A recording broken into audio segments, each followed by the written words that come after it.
This is the Greg Bedard Patriots Podcast with Nick Cattles.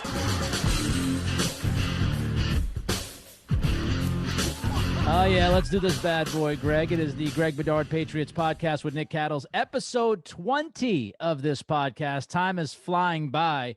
Of course, you want to subscribe, rate, review this podcast. That's the way we keep doing business here with the Greg Bedard Patriots Podcast.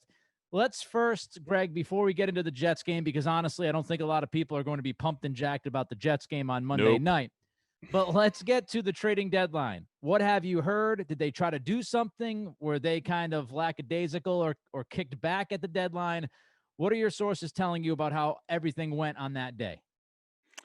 From what I heard from people, I don't think the Patriots were very active going out there, certainly as far as adding people, and I don't think that they were very aggressive going out there to, say, pawn off a Stephon Gilmore or Joe Thuney. I think they were more of a sit back, let people come to them type of thing. And, look, that's sort of what we ended up with. I know some people, I talked to one personnel executive of a team that, is borderline out of it in the type of team that you might go to and pluck a few people, including some that would make a lot of sense for this team, and they didn't hear anything from the Patriots. So that, sort of tells me where they are right now. As far as what they did, the receiver, Isaiah Ford, I watched his film yesterday. They got him for a conditional 6th-round pick from the Dolphins. Look, he's fine. I mean, he's a very capable NFL receiver. He doesn't do anything well except for his mind. What I saw was a very advanced receiver as far as his knowledge of scheme, route running, what everybody else is doing around them, working with the quarterback. He's able to do a lot of subtle movements, head fakes, delays. I saw a lot of that stuff on film, so that tells me that he understands the entire scheme, that he knows what everyone's doing, and that's pretty impressive considering he's in the first year of a scheme with Chan Gailey down there, because Chad O'Shea was there for the couple years before that. Or the 1 year before that. So I think that Ford is a type of kid who can contribute quicker than most receivers. I don't think there's any doubt that he can assimilate into this offense, but I just wonder how big of a ceiling it is. He's really a big slot. He's the same size as Jacoby Myers, probably a little thicker, a little bit more shake, but he's just not. You watch him on film, he's just not all that fast. So can he catch the ball? 6-7 yards, not get much yak? Yes. But if you're looking for somebody to change the game, be dynamic, he's not that guy. Are you surprised that they weren't active? We talked about guys like Gilmore. We obviously talked about guys like Joe Thuney. Are you surprised that the Patriots weren't a little bit more aggressive, since you and I both believe Thuney will not be a Patriot next year, and it's very unlikely that Gilmore is going to be a Patriot? Did that surprise you? Yeah, it did, Nick. I mean, I thought that was the smart way to go. I think that, perhaps Belichick was balancing, all right, if I do trade Gilmore or I do trade Thuney, what does that say to the rest of the team? Now, I understand that on Thuney, because you do have an offensive line that finally has been intact for the past couple games, with Owenu at right tackle along with the rest of the guys.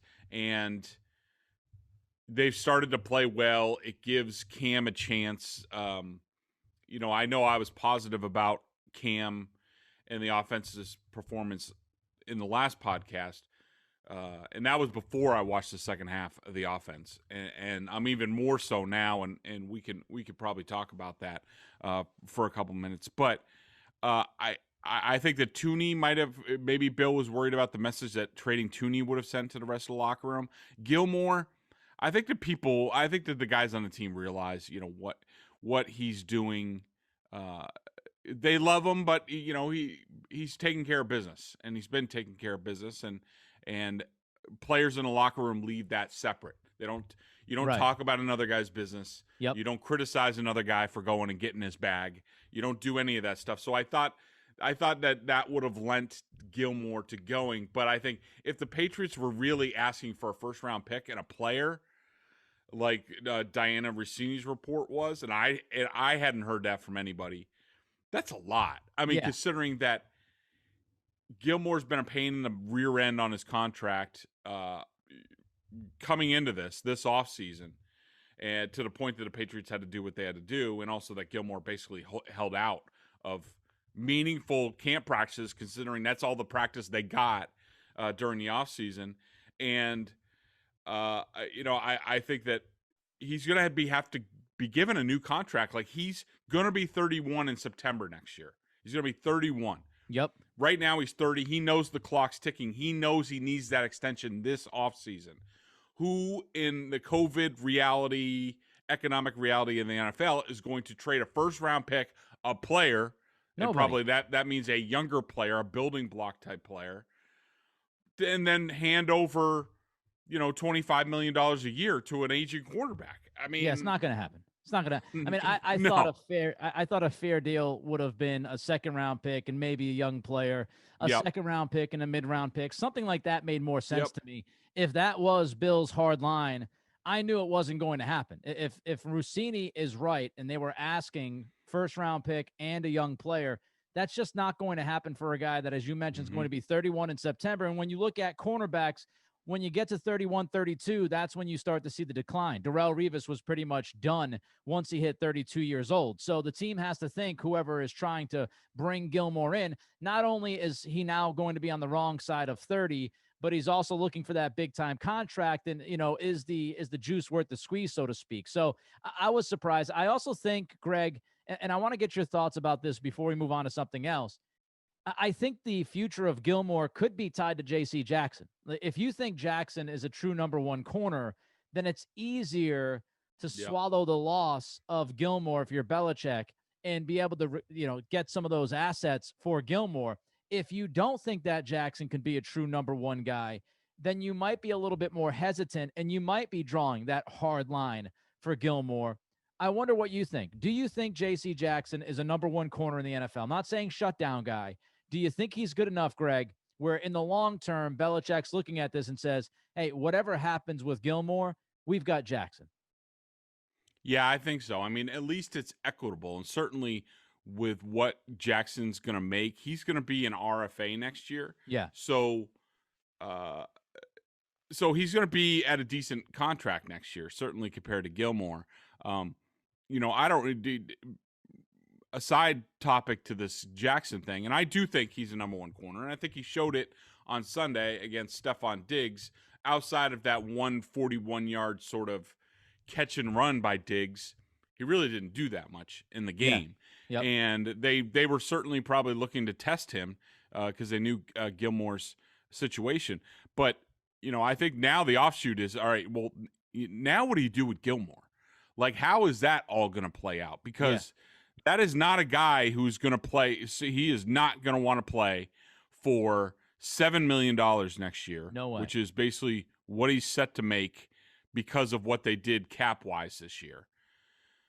How's that going to play out? I mean, if he sat out for another $5 million this year because he wanted a contract extension, the Patriots wisely wouldn't give it to him. Now what happens? I mean, because he is not going to play for that contract. And now you get into – go ahead. Realistically, you've got three options, I think, right? I mean, you either are going to hold on to him and give him an extension, which I think is highly unlikely because it already would have been done.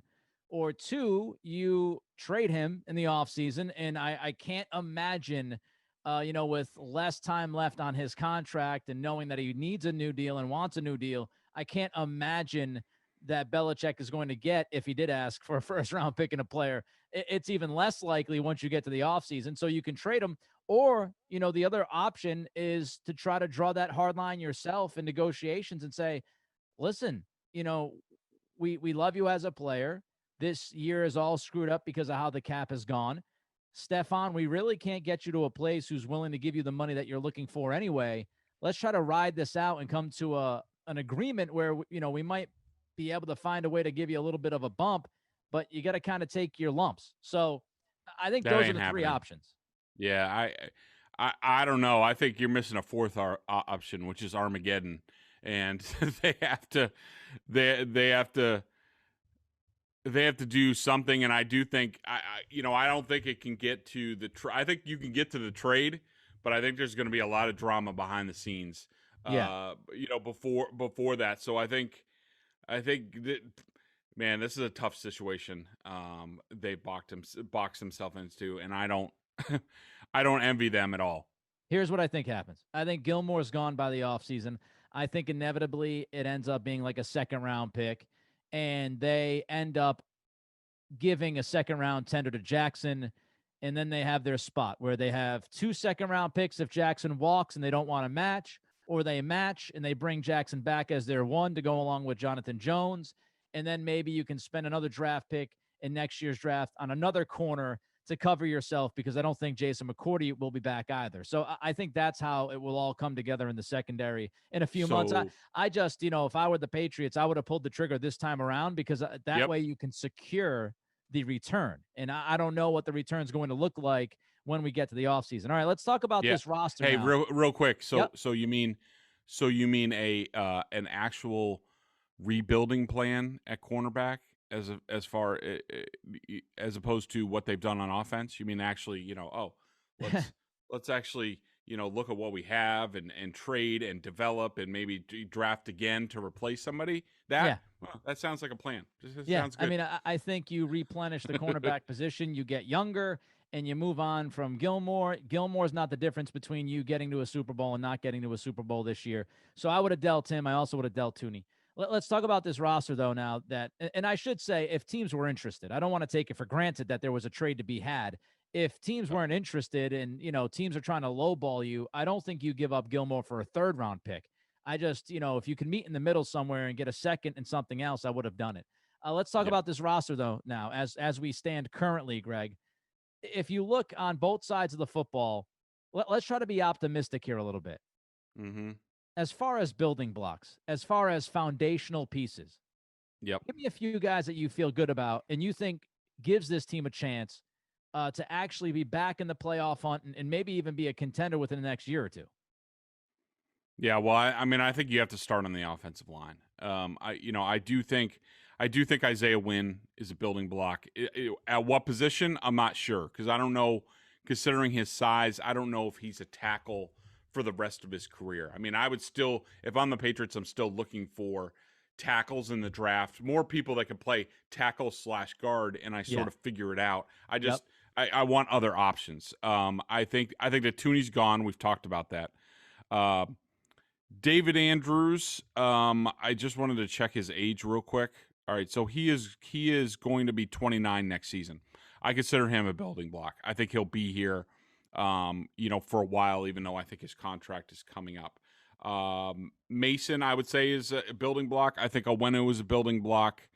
And as far as the offense, I do think Damian Harris is a building block. And I think that's where I sort of stop on offense. I mean, I think those guys right there. So N'Keal Harry out. Yes. Okay. Yeah, I look, I'm not going to indict the kid right now, but I'm just talking about today, what I've seen to this point. And I do think that there's a reason, Nick, that he's been playing. Of course, we all got the argument, and I think maybe you made it on Twitter. Why not more Jacoby Myers after what we saw this weekend? Why wasn't he out there? Well, then you got to set the first-round pick who has yet to play a full NFL season. He played 8 games last year. He's played, whatever games this year. And, and now he's hurt again, and who knows with the concussion when we're going to see him. But I think, you got to put the kid out there. You got to see what he can do. Right. And, physically he's a good player. He's not dominating, but as of right now, I do not think he's building. So you don't have a building block. I mean, Damian Harris is a bit of a stretch just because, and let's just chalk up running back to a position that I think, anybody is a building block. If you have a decent young one, it doesn't really matter who they are. Right, yeah, exactly. Not hard to find. And here's the thing I will say, okay, about N'Keal Harry. And this is what frustrates me a little bit about N'Keal, and it's not necessarily on the player, it's on the team. You look at somebody like Travis Fulgham in Philadelphia right now. Similar kind of player, though. Similar kind of player where, Fulgham, he can make contested catches, right? He's a bigger guy, bigger bodied guy. And they tend to run some simple stuff for him, and they trust him and throw the ball up every once in a while. And Fulgham is actually leading the NFL in receiving yards since week 4. Then you've got Harry, and it's like, sometimes it's hit or miss. And I also think we're forgetting that Harry, before the disastrous 2 weeks, that was the Denver game and the San Francisco game, he was showing improvement. Now, I don't know if he's a quote-unquote building block or not. I think you can replace him, and, you wouldn't miss him terribly the way they're using him right now. But I do think there are receivers in the NFL with Harry's skill set who are good receivers. And so I think it's out on the coaching staff to get the good out of Harry. All right, defensively on that side of the ball, building blocks, Greg, that you see. Well, in the front seven, Nick, I'm having a hard time. You want to say Chase Winovich, and I do think that he is. I think that perhaps they need an offseason to maybe find out what his position is. Because, look, if they're not going to trust him on the edge to defend the run, and he did a really good job in week 1, he started to slip every week after that. And I can see why the Patriots coaches have decided to do what they've done with his playing time. But if he's not going to hold the edge, why not take a look at moving him inside to inside linebacker, especially considering where they are right now. And look, the outlier in the front seven is Josh Usher. We didn't see him till last week. He played limited snaps. He did a fine job when he was in there. Can we say right now he's a building block? No. Do I think he's going to be? Yeah, maybe. I don't know. It's hard to tell with the draft picks. And then in the secondary, I think that Jackson, Jones, and I do think that Duggar is one, and that's really it on defense. I mean, I don't know who pops for you. Nothing for Jennings. I'm just wondering, I know he's played a lot less snaps recently. Do you see anything with Anthony Jennings or no? I think that Jennings can be a good player, a good solid player, but I don't know if he's going to be any better than, say, like, Gary Guyton or, those type Brandon Spikes. He certainly has more athletic ability than Spikes, but just, one of those regular Patriots stand-up linebackers that sort of do a good job. I mean, I have seen flashes of athletic ability, but it really troubles me that in a game like the Bills game on Sunday, and also the 49ers game, that when they need to stop the run, that he's not really out there and not really doing much. I mean, he was terrible in the game before, which is what I think landed him on the bench. So that's a concern, but I think he's a good player. But as far as a building block, I'm all right. These are who are going to be our playmakers or best players going forward. I can't say that about Jennings yet. I do think Duggar hasn't gotten on the field, and some of it's injury, some of it's been scheme, some of it's Belichick just doesn't trust, because they're putting so much on the safeties right now, and that you not only have to know safety, but now you have to know linebacker. I think has really affected Duggar's ability to be on the field for this team, and that's disappointing because, as we saw in what game was that? When he blitzed the Seattle game. Yeah. When they just gave him a job and say, you blitz or go after Russell Wilson on every down, he was incredible, and he just jumped off the film. But they haven't done that in weeks, and it's frustrating, and it limits his ability to really be on the field and be impactful as a rookie, where it looks like he could do that. Yeah, it's going to be interesting because, we think about Belichick and his coaching staff adjusting. They've got to start adjusting, I think, here. They've got to start adjusting to their talent instead of trying to fit their talent into the system. And I know that might be a difficult transition to make, and it might be an impossible transition to make.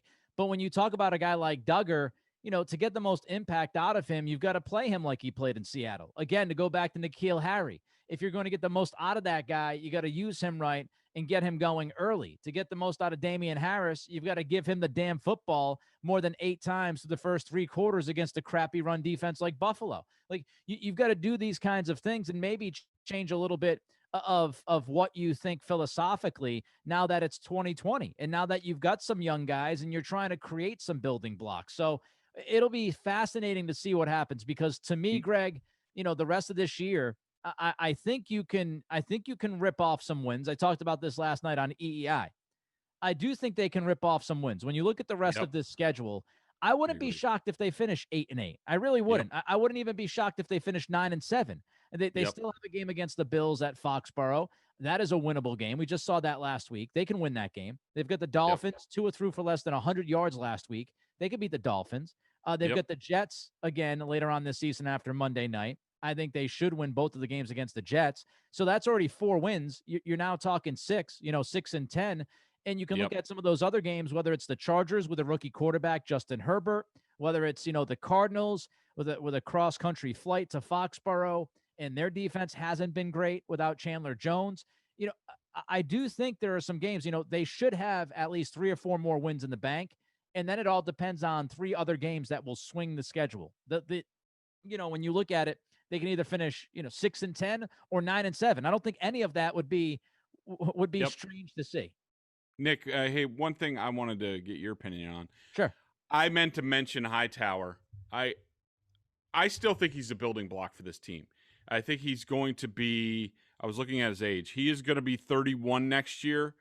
At a lot of spots, I don't know if I would consider that, but I would say for the next, if he comes back, and we don't know whether he's going to come back, I think for the next 2 years, I think he is a building block. Yep. For the middle of that defense. So I did want to include him. And the other thing that you mentioned about adjusting the scheme, I get what you're saying, and I don't necessarily disagree with it, but this is where the lack of drafting and developing has caught up with the Patriots, because now they're in the same, they're basically this year on defense, they're in the same situation they were in years previous with Brady and the offense. And what I mean by that is Tom Brady was 20 years into the offense. And you brought in, we all know the thing, you bring in the young tight ends or receivers, and they can't get on the same page with Tom because Tom wants it done a certain way.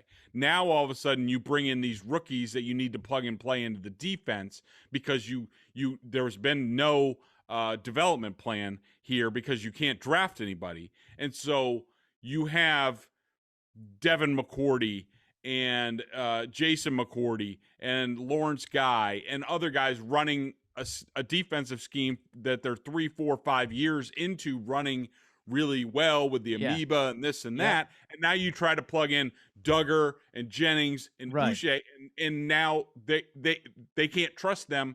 They're basically the receivers to Tom Brady's situation. Yeah. And that's been a problem this year. It's a great point. I would say, listen, I'm not going to judge any rookie this year. I'm just not. Given the circumstances, I give them a pass. I do. They didn't have a rookie camp. They didn't have preseason games. They didn't have joint practices. If a rookie pops this year, even a few games, I think you feel really good about that rookie, which is why Onwenu, I think the season he's had tells you he has a very, very, very high ceiling. The way he's been able to compete and actually win the battles, and also moving along the offensive line. This is a guy that's done it now at 3 different positions on the O-line. So he's got versatility and a very high ceiling. The pops that we've seen from Duggar, I feel good about him. But, I'm going to give it a pass with all the stuff we don't know. I don't think we know who Asiasi or Keene or Uche or Jennings. We don't know who those guys are going to be. And I know it's a very unpopular take because 2020, you've got to know what's happening right now and let people know how you feel. But before the season kicked off, I said, this is going to be a different season. This rookie class is behind the 8 ball. New England is already a difficult system to figure out. Belichick does not love leaning on the younger guys. So this is going to be one of those growing pains type of seasons. And we'll really get a feel for who these guys are, I think, in the first quarter of 2021. I think that's when you'll start to figure out, okay, this guy is actually useful or this guy stinks out loud. I do want to go back quickly before we get to the Jets, and we're only going to spend a couple of minutes on that dumpster fire. Yep. But I did want to mention when we talked about this, the reason why I brought up the schedule and the wins and the losses, it's because I think at this point, I know he doesn't like to do it, but what I would like to see Belichick do is start playing the young guys. Like, I know Asiasi's on the IR. I get that. His season is wasted. But if you can get Dalton Keene snaps and get him the football in his hands, do it. Damian Harris, give him 20 touches a week. Get Uche out there a little bit more. Get Jennings out there a little bit more. And I know you might pay for it, and I know it's against Belichick's, what's ingrained in him, and he wants to win as much as possible and all, and I get that. But for the betterment of the future of this team and to try to figure out if those guys could be building blocks, I'm not saying give them 90% of the snaps, but I do think you got to put them in the mix a little bit more and find out if they can sink or swim. Yep. That's the kind of season we're at. I'm in favor of that. All right, let's get to the Jets. Just, I know Joe Douglas talked about this team earlier this week, and I credit Douglas, their GM. He took all the accountability that he could take, all the responsibility. This really isn't his team. The Jets, if you look at how they ran business, it's an absolute disaster. When you look at, having Mike Maccagnan run your draft and run your free agency period, and then you get rid of Maccagnan and bring in a new GM, that's just outrageous to me. That you would have the GM run your offseason and then you get rid of the GM. So the guy that you didn't trust and you got rid of, ultimately, you let him make all the big decisions that year, and then you let him go and bring somebody new in. It's perfect Jets football. Breaking news, this team isn't very good, Greg. When you watch them, I mean, what do you take away? Anything? Sam Darnold, is he done? Did they squander his career the way they've handled him? They're spunky. They've been competitive. They gave the Bills all they could handle, which was sort of the same position that the Patriots were in. And they also played the Chiefs tough, for a while. And I think that, one of the things that the Jets do well that could be an issue in this game is that they do a pretty good job against the run. And so, is that an issue? Greg Williams, their defensive coordinator, is always a wild card in terms of, he's going to be pressure. They're going to be a little bit dirty.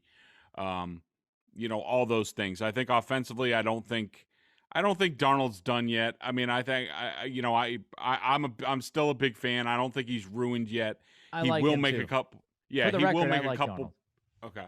Okay. He will make a couple plays every game where you're like, holy crap. Like, where did that come? Where did that come from? And it's not the Josh Allen type where it's like, all right, he can't hit water if he fell out of a boat for 5 or 6 passes, and then all of a sudden he drops a dime in. Like, Darnold is much more consistent. There isn't much around him, and you see that. And Gase, because of his head coaching responsibilities, is no longer the game planner that he was, in his best days. But I will say, I'm really looking for. I want to see Denzel. I want to see a little bit more of Denzel Mims. He was a guy that a lot of people, the wide receiver, that a lot of people thought the Patriots might take because of his ridiculous athletic ability.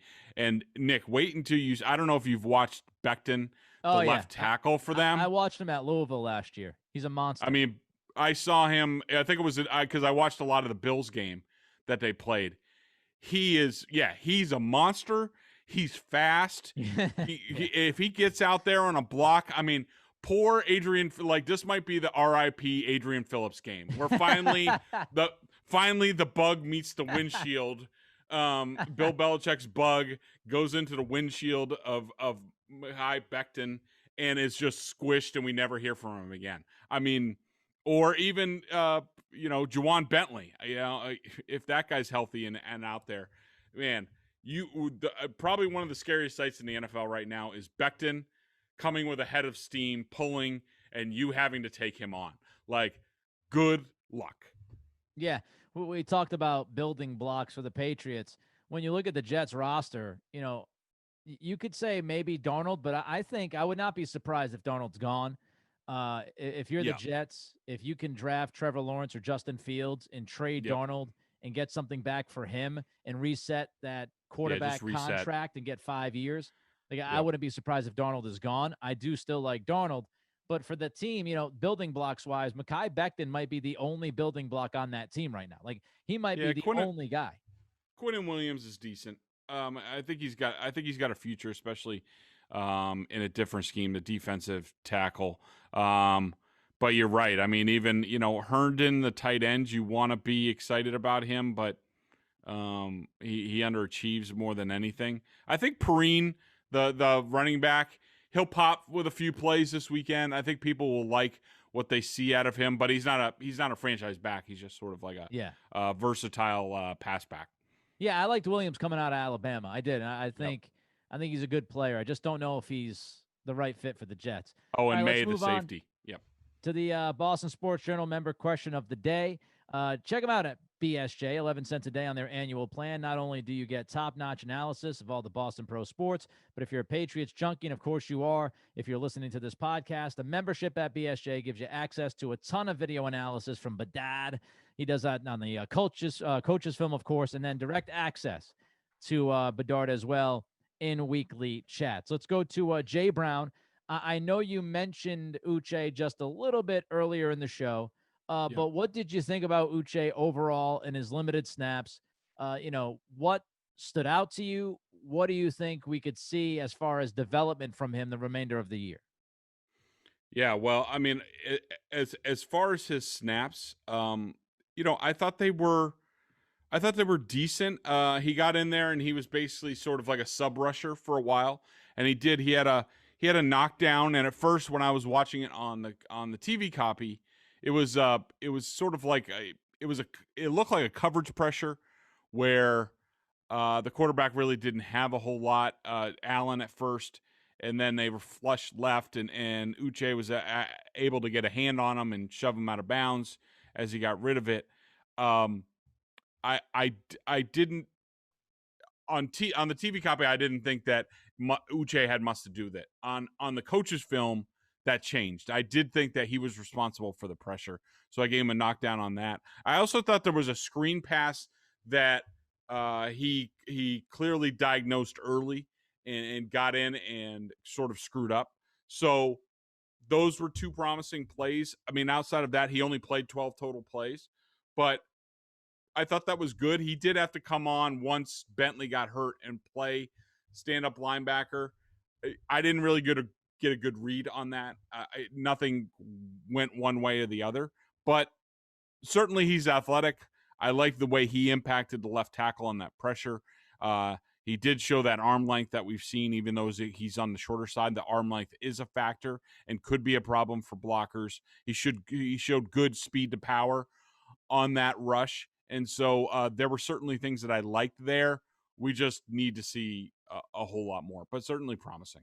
Yeah, I mean, I like the play against Josh Allen. Allen's not the easiest guy to take down, and you're in the open field one-on-one, and it might seem like a simple thing, but it was a quality, solid tackle on a guy who's tough to bring down and could be elusive from the quarterback position.